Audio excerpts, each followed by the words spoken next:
The sound came out of nowhere, sharp, brutal, and final.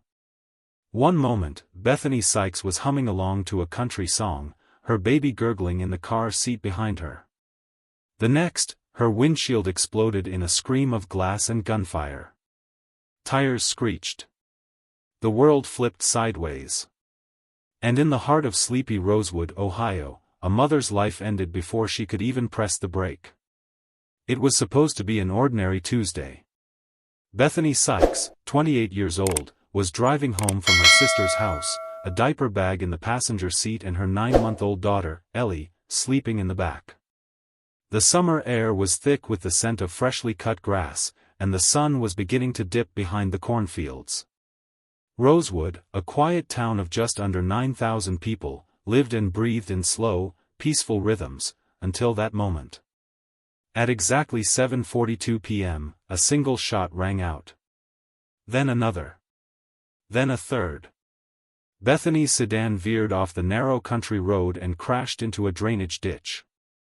The gunshots had been fired from an elevated spot, expertly aimed, and deadly accurate. One bullet tore through the engine block. Another shattered the windshield. The third struck Bethany directly in the neck. By the time first responders arrived, the car was still hissing with smoke, the headlights flickering. Bethany's body was slumped against the steering wheel, blood soaking the front of her shirt. But somehow, against every odd, her daughter was alive, her small body jolted by the impact but still breathing. A shallow wound bled from above the baby's right temple, a graze mark where death had nearly touched her too. The officer who found her wept as he unbuckled her from the car seat. Sergeant James Anderson was on his third year back in Rosewood after a decade in Columbus. He'd traded city chaos for country calm, or so he thought. The call had come over the radio while he was pouring coffee at Miller's Diner. Female driver down, possible shots fired, infant on scene. He was on the road in 30 seconds. When he arrived, the scene was already cordoned off, lights flashing red and blue against the cornstalks. The air smelled like hot metal and burning oil. But it wasn't the sight of Bethany's body that stopped him in his tracks, it was the silence. The kind of silence that wraps around tragedy like a funeral shroud. Beside him, his K-9 partner, Max, stood at attention, his ears high, nose twitching. Max was a 7-year-old German shepherd, calm under pressure, trained for detection and pursuit. But tonight, something about him was off. His growl was low, almost imperceptible, as he paced toward the cornfields. His body language was all tension, not fear, but alertness, the kind that made James's skin crawl. He let Max lead. The dog sniffed along the edge of the road, then veered into the crops, pulling slightly at the leash. About 30 yards in, Max stopped and began pawing at the dirt, circling a small, undisturbed patch of land. No blood. No prints. Nothing visible. Just soil. James knelt beside him. "What is it, buddy?" Max barked once, sharp and loud. Then he stopped and stared into the dark rows of corn as if he were watching someone walk away. The forensics team came and went. They dusted for prints, canvassed the nearby woods, ran license plates, questioned neighbors. Nothing. No shell casings. No witnesses. The shooter had likely used a suppressor, fired from an elevated position, and cleaned up meticulously. The only clue came 3 days later. The bullet that killed Bethany was from a .308 Winchester, common, reliable, and practically untraceable in a town where half the trucks had gun racks. To the town, it was a tragedy. To James, it was personal. He'd known Bethany. Not well, but enough to remember she was kind, quiet, always smiling with her daughter at the farmer's market. There was no known enemy. No scandal. Just a senseless death in a town where that kind of thing didn't happen. The media came and left. The town mourned. The police ran out of leads. And Max. Max kept pulling James back to that same patch of cornfield every time they passed by. It was always the same. Bark. Paw. Stare. After a while, James stopped bringing him. 6 months passed. Bethany's daughter, Ellie, recovered and was taken in by Bethany's sister. Her head wound healed. Her spirit didn't. The little girl would grow up with a photograph for a mother and a scar just above her eyebrow. James kept the file on his desk for over a year, long after everyone else had moved on. He reread the statements, the ballistics report, the autopsy. It never made sense. No motive. No pattern. Just precision and silence. Sometimes, late at night, he'd sit in his patrol SUV with Max curled at his feet and stare out at that stretch of road. He'd remember Max's growl. The pawing. The bark. Dogs don't get haunted. But maybe this one did. And maybe, just maybe, the past wasn't finished yet. They called it a clean kill. That's what the forensic analyst said 2 weeks after Bethany Sykes was gunned down. 1 bullet, straight through the throat. No hesitation. No mess. No shell casings. No fingerprints. No DNA. Nothing. Just a dead mother, a traumatized baby girl, and a grieving town that couldn't understand how something like this could happen in Rosewood, Ohio. It didn't feel real. Not in a place where people still left their doors unlocked and waved to each other at stop signs. Sergeant James Anderson sat behind his desk at the Rosewood Police Department, elbows on the armrests, a cold coffee forgotten in his hand. He had gone over the crime scene photos more times than he could count. The grainy close-ups. The blood on the dashboard. The shattered glass. It had become a loop in his brain, one he couldn't shut off. Across the room, Max lay in his usual spot by the window. The German shepherd's eyes followed every move James made, calm but attentive. He was aging now, 7 years into the force. But he hadn't lost his edge. James tossed the file onto the desk and stood up. "Come on, Max," he muttered. "Let's go for a ride." They drove in silence through the back roads, cornfields stretching out endlessly on both sides. Everything looked exactly the same as it had that summer night. The same dry stalks. The same cracked pavement. The same haunting stillness. James parked the cruiser right where the incident occurred. The roadside memorial was still there, a wooden cross, weather-worn, with the name Bethany painted in white cursive letters. Someone had left a bouquet of fake flowers. The wind fluttered the edges of a small pink ribbon tied to the cross. Max jumped out of the SUV and immediately started sniffing. James followed him into the cornfield. It had been 4 months since the shooting. The crops had been cut down and regrown since then, but the soil still held stories. Or at least, Max seemed to think so.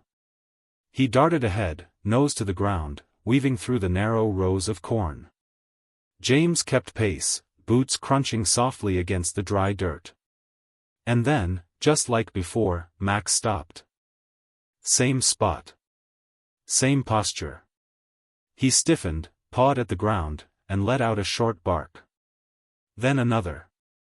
Then he circled and barked again. James crouched beside him. "Okay, boy. Let's see it." He brushed away the topsoil with his gloved hand. Nothing. No bones. No metal. No scent James could pick up. "Show me," he said quietly. Max nosed the dirt again and sat, tail twitching, eyes locked on the ground like it meant something. James sighed. He pulled a small red flag from his vest and planted it next to the spot. "Noted," he said. But deep down, he didn't believe it would matter. Back at the station, the case had already begun to fade into the background.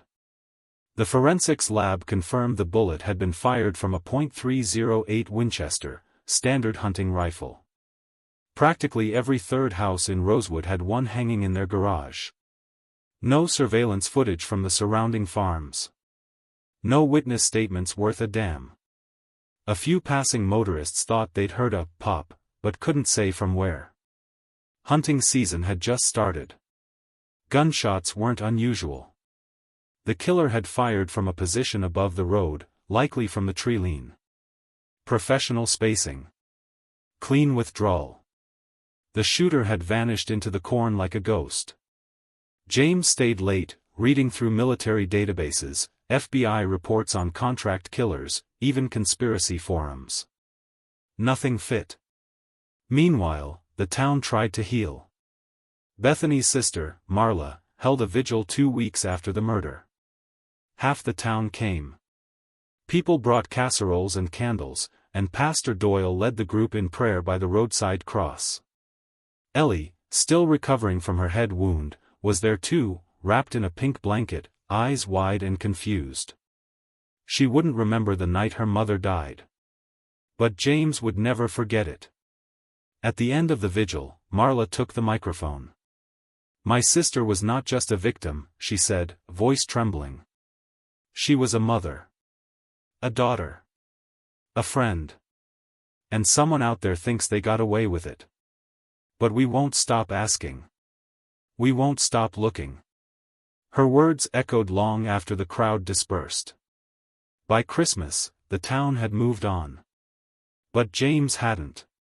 He still visited the field once a week with Max. Every time, the dog pulled him back to the same exact spot. Not once. Not twice. Every single time. It started to eat at him. What if Max was right? What if they missed something? But when he brought out the cadaver dogs, nothing. Metal detectors? Clean. Ground-penetrating radar? No anomalies. It made no sense. Still, Max's behavior was unmistakable. Alert posture. Barking. Tension in the shoulders. It wasn't routine. It wasn't training. It was instinct. James started calling it the patch. The other officers joked about it. "You digging for gold out there, Sarge?" they'd ask. He forced a smile. But he kept going. And then, the silence set in. Weeks turned to months. No leads. No evidence. No new tips. The reward fund dried up. The town went back to Little League games and BBQs. And Bethany's name faded into memory, just another story whispered over beers. James left the case open on his desk. He kept a thumbtack in the map where Max always stopped. Sometimes he stared at it, waiting for something, anything, to click. But the call never came. Until it did. 10 years later. James was older now. More tired. Still with the department. Promoted to sergeant. And Max, graying around the muzzle, slower in his steps, was still by his side. A new federal grant had been awarded to help reopen unsolved cold cases across the state. The Sykes family had never stopped writing letters, pushing media, demanding answers.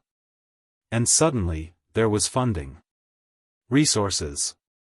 Time. James volunteered for it before anyone else could. One case. One more look. He brought Max out of retirement.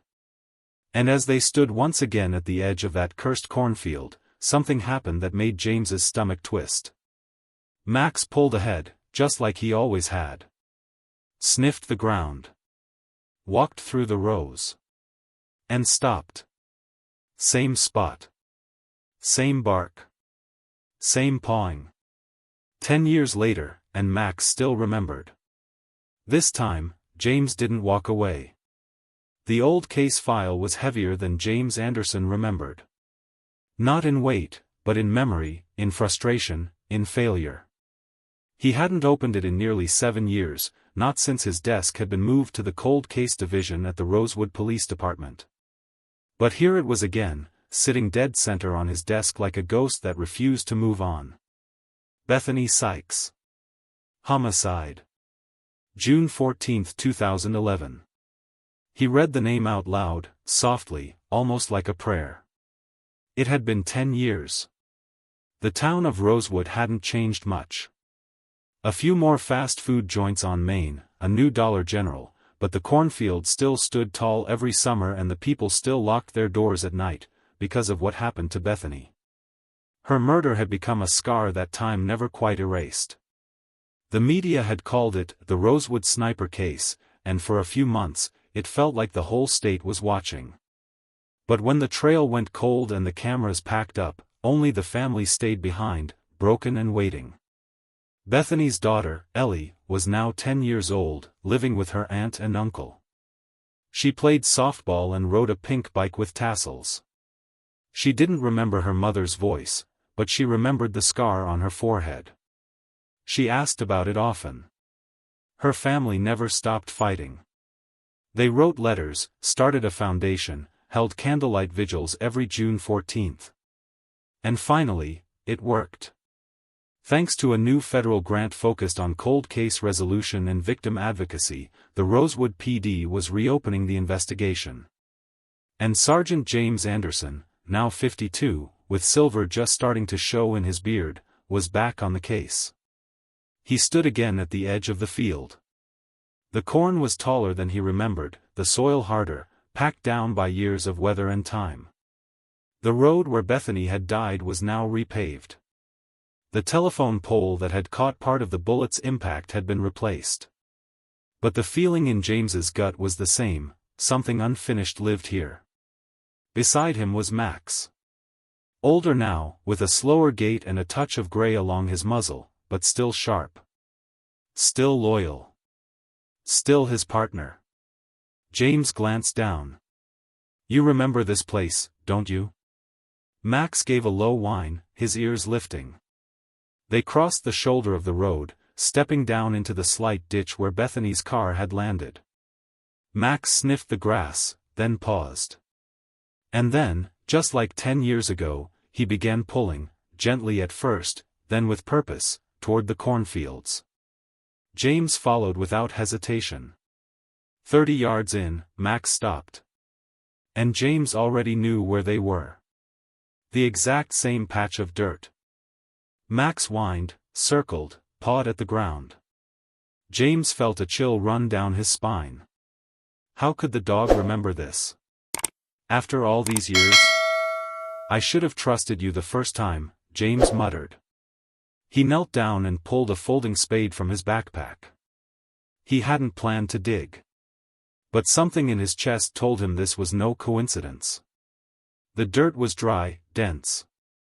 He dug slow and shallow at first, worried he'd find nothing but disappointment again. But 3 inches in, something metallic scraped against the blade. He paused. Dug carefully around the edges. Then brushed the dirt away with his hand. It was a small medallion, tarnished bronze, about the size of a silver dollar. The chain had long since rotted, but the emblem was still visible, an eagle perched atop a globe, with crossed rifles behind it. Marine Corps. A military challenge coin. James blinked, heart pounding. This wasn't Bethany's. It wasn't listed in the property inventory. It wasn't reported by the family. It didn't belong here. Max leaned down and sniffed the coin. His ears flattened. He gave a soft growl. The scent was still there. James stood up slowly, holding the medallion in his gloved hand. "You found him, didn't you?" he whispered to Max, 10 years ago. "And I didn't listen." Back at the station, the lab confirmed what James suspected: the coin was authentic, issued to a specific Marine unit in 2007. It wasn't standard issue, it was custom-made, likely handed out by a platoon leader or as a keepsake. These weren't mass-produced. It was rare. Traceable. James put in a call to the Department of Defense and sent photos to a contact at Quantico. Within 48 hours, he had a name: Thomas Ray Matthews. Former Marine Corps sniper. Honorable discharge. Lives 2 counties over in a town called Del Mar. No criminal record, but a red flag. He'd been interviewed in a separate domestic disturbance call back in 2012. Police report noted behavioral issues, paranoia, obsessive tendencies.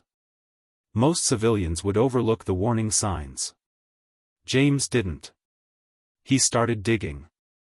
Matthews lived alone now, on a rural property with his dogs and a dozen security cameras. Divorced. No kids. Off the grid but not completely disconnected. His name didn't appear in any connection to Bethany Sykes. But James wasn't looking for obvious connections anymore. He was following the scent. Max's scent. On a hunch, James drove to Del Mar and visited a local gun shop, the kind that still smelled like gun oil and pine from the rifle stocks. He showed the owner a photo of the coin. The man squinted. Yeah, guy came in here a few weeks after that case in Rosewood. Bought a trigger assembly and sold a .308 rifle. One of the older Winchester models. You remember his name? Don't need to, the man said. He didn't sell it. His ex-wife did. The pieces clicked together. Matthews had owned a .308 rifle. His ex-wife had sold it quietly and fast. And now, 10 years later, she lived 3 miles away from Rosewood's county line. James got the number. When he called her and mentioned the coin, she was silent for a long time. I always wondered, she finally said. There was something off about him. That summer. He kept talking about proving he was still the best. That no one could trace a clean kill anymore. I thought he was just bragging. You don't think? James didn't say yes. He didn't need to. He had Max. And Max had never been wrong. 10 years had passed, but the scent hadn't gone cold for everyone. Sergeant James Anderson leaned against his cruiser, staring out at the cornfields that had once whispered secrets to his K-9 partner.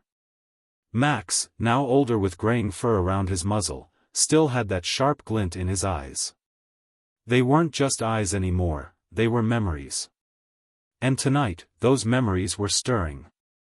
The trinket, the medallion unearthed just days ago at the exact spot Max had growled at 10 years prior, sat inside an evidence bag on the passenger seat. It was small, worn, and military-issued. Etched into the back was the insignia of a specialized Army recon unit. Not something you'd buy at a flea market. This had belonged to someone. Someone who had stood in that cornfield. Someone who had pulled the trigger. And now, finally, James had a thread to pull. Back at the Rosewood PD station, the cold case unit was a room with dim lighting, dusty file cabinets, and the ghosts of unfinished stories. James sat across from Detective Carla Simmons, the federal liaison assigned to assist with the reopened case. Military recon medallion, she said, examining the photo. Not just anyone would have one of these. This kind's usually earned, not handed out. You said your dog found it? James nodded. Same spot. Twice. First time was the night of the murder. Second time was this week. Carla let out a low whistle. That's one hell of a nose. James smiled slightly. He's got a memory like no human I've ever worked with. And he never forgot that smell. They ran the insignia through every known registry tied to military units that had operated in Iraq, Afghanistan, and even Panama. Narrowing down their list to those discharged within the last 15 years and residing within 200 miles of Rosewood took another 48 hours. The name that pinged twice, once on the unit roster and once at a gun club in Westerville, was Thomas Ray Matthews, age 52. Former Army sniper.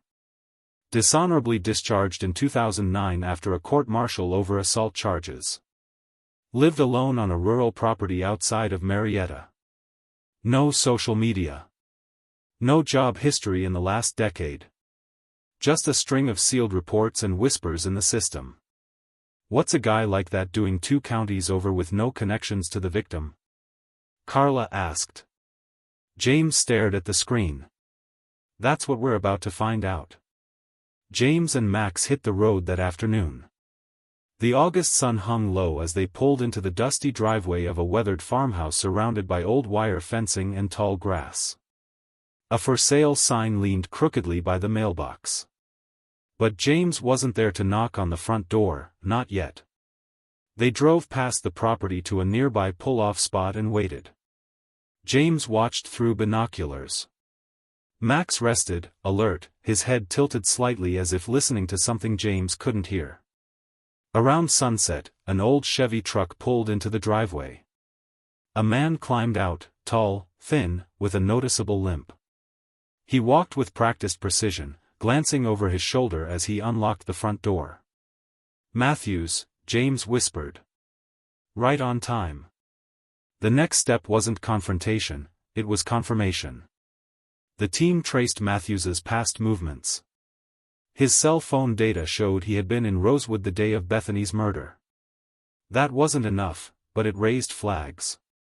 More troubling, they learned the gun registered to his name, a Remington Model 700 chambered in .308 Winchester, had been sold by someone else 3 days after the murder. The seller? Matthews's ex-wife, Lori Matthews. She still lived in the next county. And when Carla and James visited, she didn't need much convincing to talk. "I didn't want to believe it," Lori said, clutching a worn mug between shaky hands. "But when I saw that medallion you found, he used to wear it every day." James leaned forward. "Did he ever mention Rosewood?" She nodded slowly. "He called it a test run. Said it was like hunting deer with a twist. I thought he was being gross, just trying to scare me after the divorce. He always talked like that, tactical, clinical. I didn't know he meant it literally." "Did he ever explain why he chose her?" "No. Just said he needed to prove he could do it, and disappear." She looked down. "I sold the rifle. I knew I had to. I didn't want it in the house. It's been eating at me for 10 years. Back at HQ, the pieces were finally forming a picture. Matthews was obsessed with control, precision, and the fantasy of a perfect crime.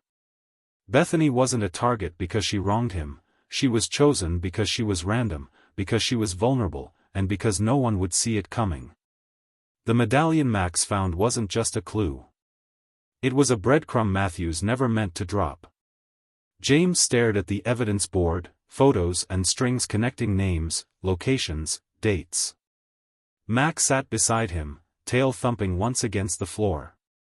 "You knew," James murmured. "All this time. You were the only one who knew." They got the warrant 2 days later. As the tactical team approached Matthews's house at dawn, James stood beside Max outside the back door, waiting for the green light. Inside, they found what they feared, and more than they hoped. Detailed notebooks. Clippings about the Sykes murder. A laptop with a folder labeled Proof. Inside were Bethany's social media screenshots, GPS logs of her driving routes, and time-stamped surveillance photos of her holding her baby at the gas station just hours before the shooting. Matthews had stalked her for weeks. James stood in the hallway, staring at a pinned-up photo of Bethany taped to the inside of a closet door. Max growled low again, his tail stiff, body locked in place. There was no more doubt. Outside, Matthews was handcuffed and silent. As James walked past with Max, the dog pulled slightly on the leash and turned toward the man. He sniffed once. His hackles rose. Matthews locked eyes with the dog and scoffed. "That mutt still remember me?" James didn't flinch. "That mutt is the reason your perfect plan fell apart." Matthews laughed bitterly. "Took you long enough." James leaned in. But it took him seconds. The wind was sharp that morning, cutting across the Ohio fields like a blade. James Anderson sat in his unmarked Ford Explorer on a gravel turnout just off County Road 6, sipping bad gas station coffee gone lukewarm. He watched the small farmhouse across the road through a set of binoculars. His canine partner, Max, sat alert in the back seat, tail curled tight, ears flicking at every sound. The dog knew. He always knew. They had their man now. 10 years of dead ends and false leads had all pointed to Thomas Matthews, a reclusive 56-year-old veteran living just one county over. A former Army sniper with a string of bar fights, protection orders, and a reputation for being off. His ex-wife's testimony had been the tipping point. She'd kept a secret for years, the weight of it eating her alive. But when James showed her the medallion Max had dug up, she'd started to cry. She remembered seeing it in Matthews's hand the week after Bethany's murder. And then there was the rifle. The .308 Winchester she'd sold under a friend's name, afraid to be tied to it. She'd never asked questions, but she'd always known. Now she wanted it off her conscience. Inside that farmhouse, James believed, lay the answers to everything. A light drizzle began, beating on the windshield. James keyed his mic. "All units in position." "Unit 3 ready," came the voice of Deputy Cole. "Unit 4 ready," added another voice. James's hand hovered over the dash where Max's leash lay coiled. "Hold until I give the signal. We do this clean." Max gave a soft whine from the back, his eyes fixed on the house. It wasn't nervousness. It was focus. The same low, coiled tension James had seen in him at Bethany's crash site a decade ago. The dog's instincts had carried them this far. James trusted them more than he trusted half the department. The front door of the farmhouse opened. A man stepped out to smoke, thin, gaunt, with a gray buzz cut and a faded army jacket. Even from a distance James could see the tattoo on his left forearm, a coiled snake with the words, "No step back." Thomas Matthews. Right there. James keyed his mic again. "Move." The convoy rolled up fast, 2 marked units, 1 van. The man on the porch flicked his cigarette into the mud and stared as the cruisers braked hard, gravel spitting under their tires. Officers poured out, weapons drawn but steady. "Thomas Matthews." James called as he stepped from his SUV, voice booming over the wind.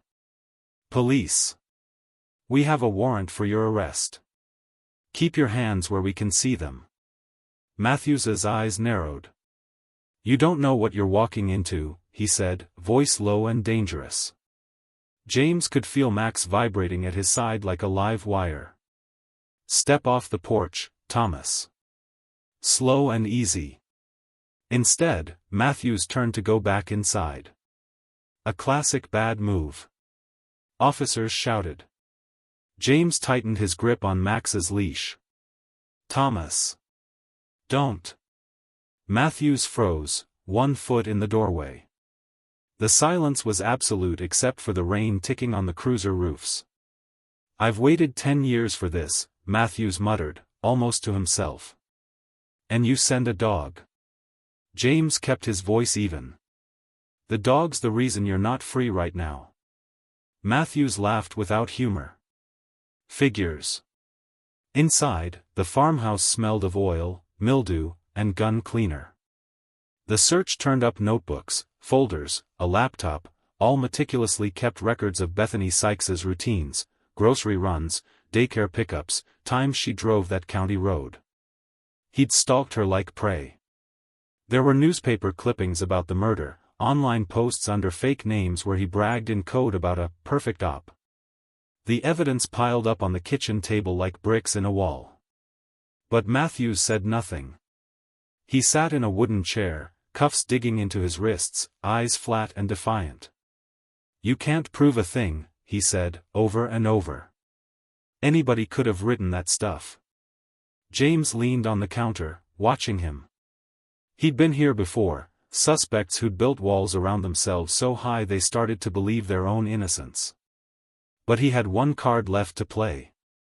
4 paws and a nose. "Bring Max in," James said quietly.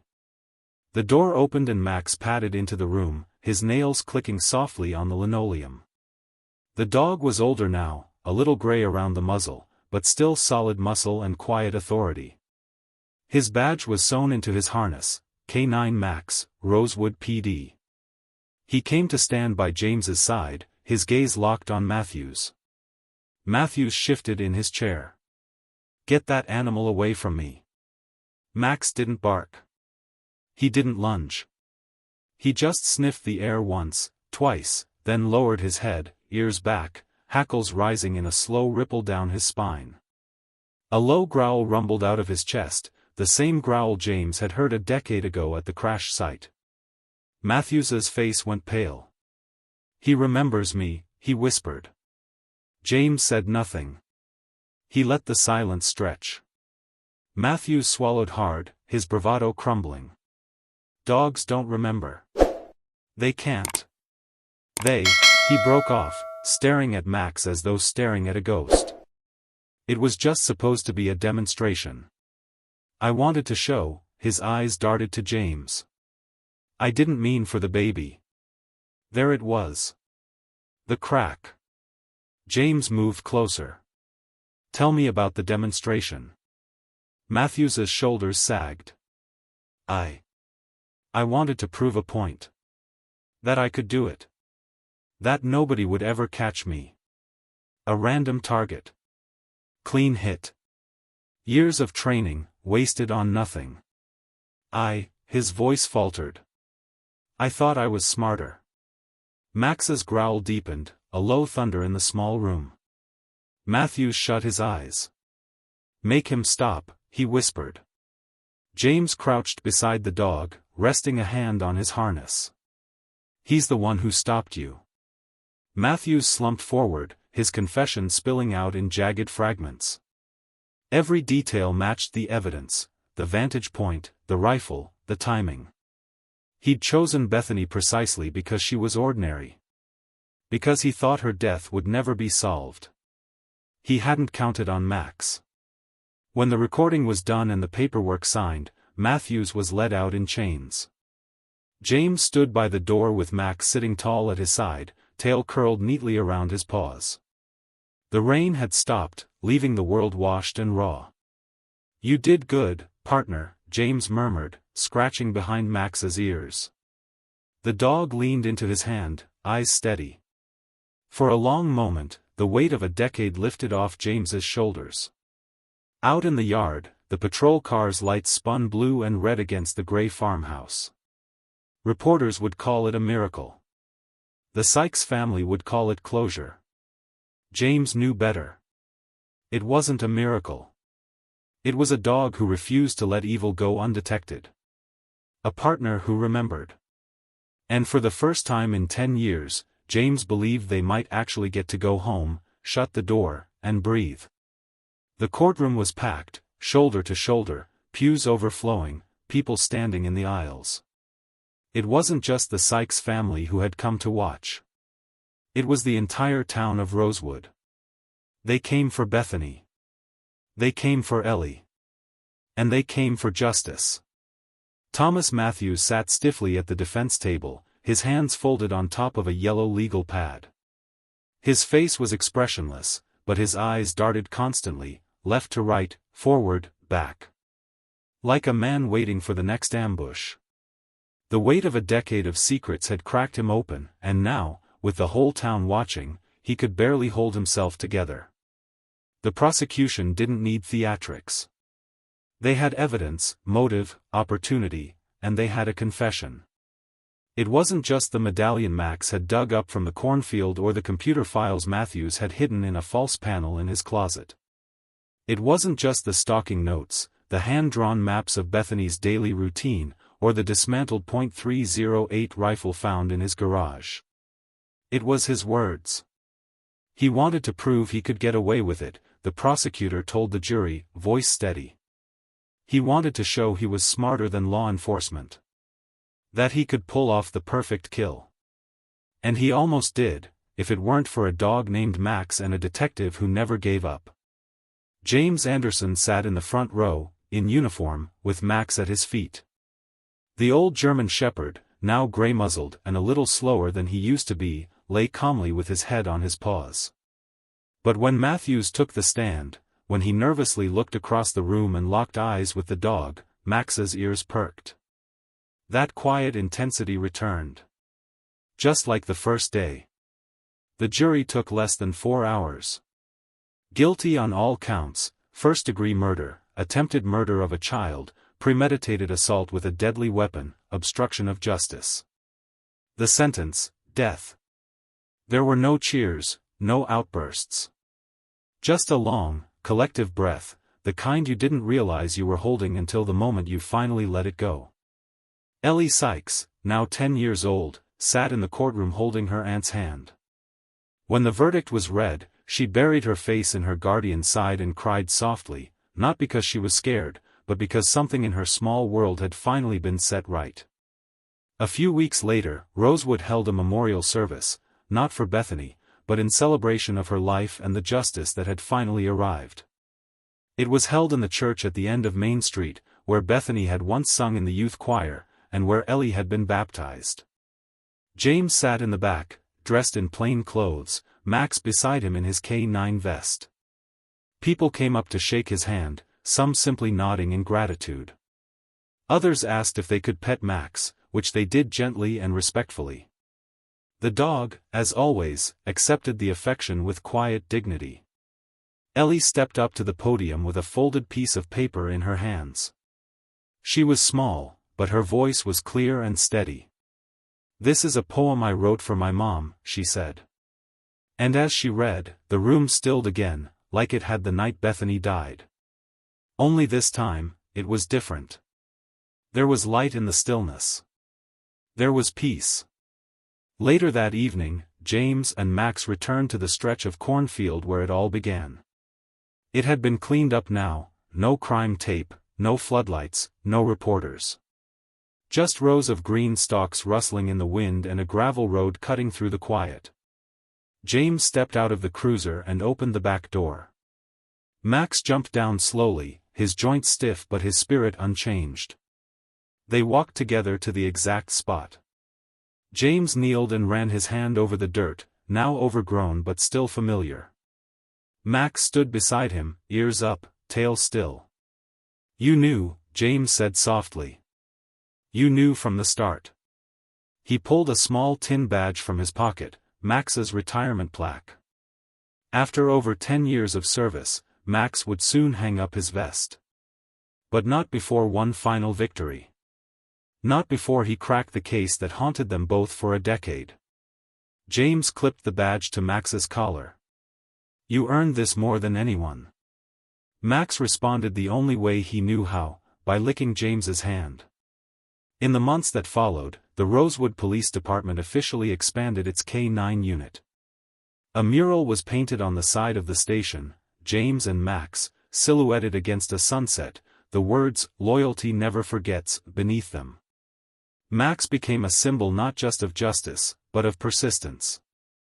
Of the idea that sometimes, the truth isn't found in a lab or a database, but in a growl, a bark, and a paw against the earth.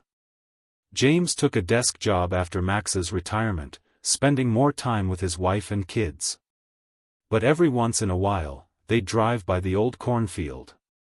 Max would lift his head at the scent of the breeze and look out the window, alert, like he was still on the case. Because maybe, in a way, he always would be. Thank you for following this journey through Rosewood's darkest night and its long road back to the light. If this story touched you, if you believe in the unbreakable bond between a cop and his dog, or if you've ever held on to hope when it seemed all was lost.